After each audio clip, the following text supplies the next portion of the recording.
Happy Monday. I hope everybody had a good start to the week. I was just going through some information and thought that it would be interesting to discuss what happened with the Pump Fund fundraise.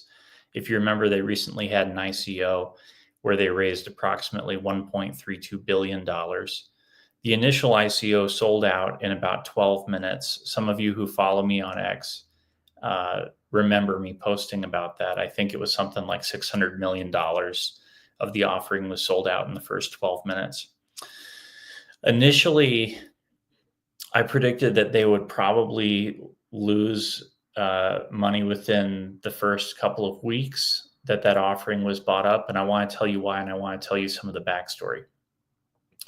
When Pump.fun launched as a platform in January of last year, most of the participation in the platform was men. Most of it was in between the ages of 21 and 35.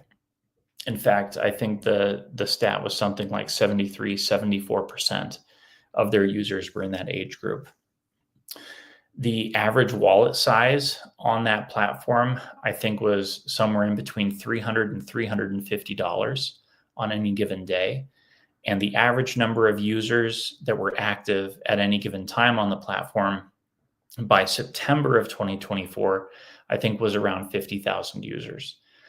So there was a lot of activity and a lot of money flowing through the platform, but these were very small increments of money, and people would reload their wallets frequently to make bets. And it was being treated much like a casino, where someone would launch a coin, it would pump over a very short period of time.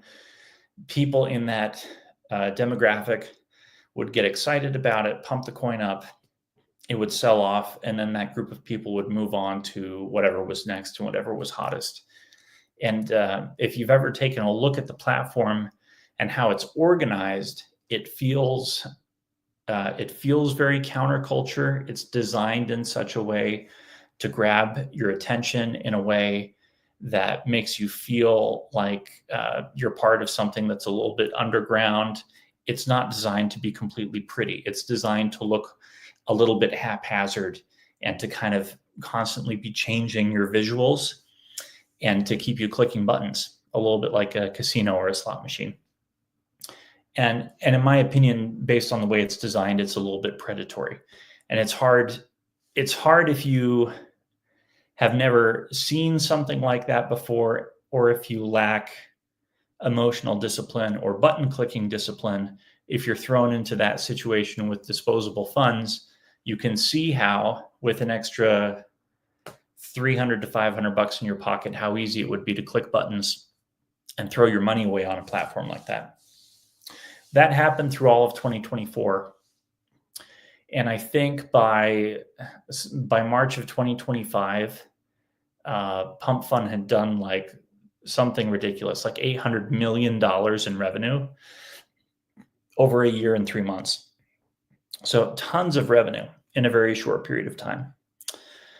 The change that platform has had in crypto culture just in the last year has not been well understood by most people outside of crypto unless you have actually watched it take place.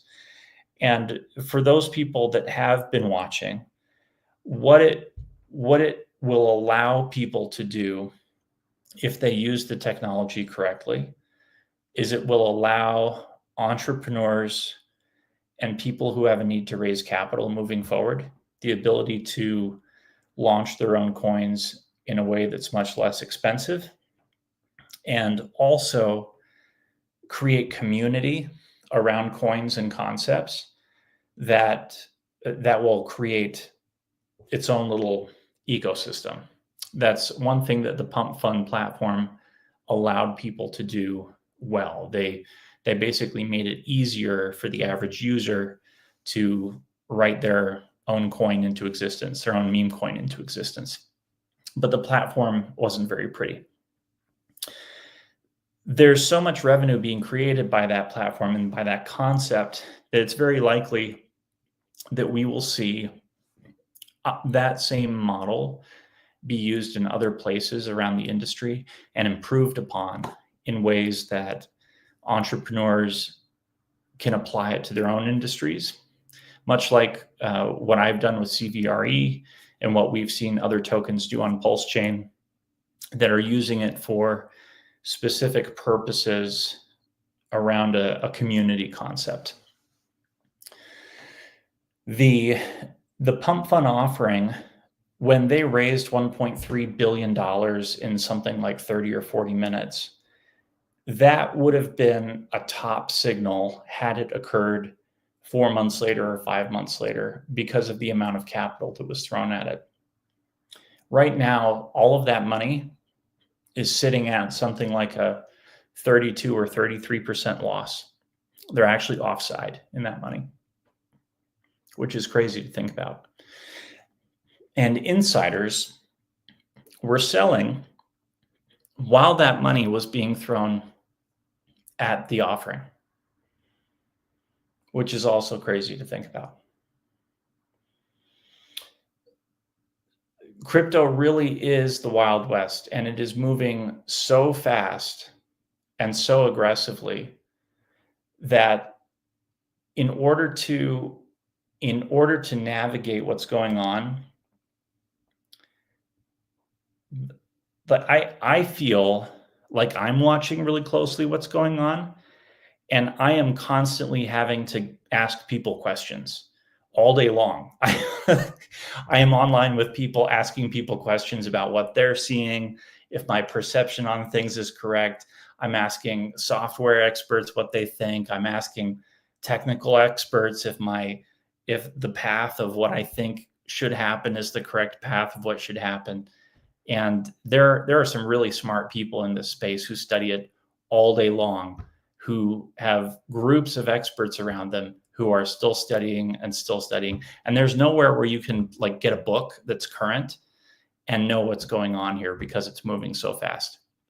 So with that said, if you want to come and participate in a really interesting industry where you have to be on your toes, but you're rewarded for paying attention and for caring about paying attention to information, there's no industry like crypto. There's nothing like it anywhere in the world.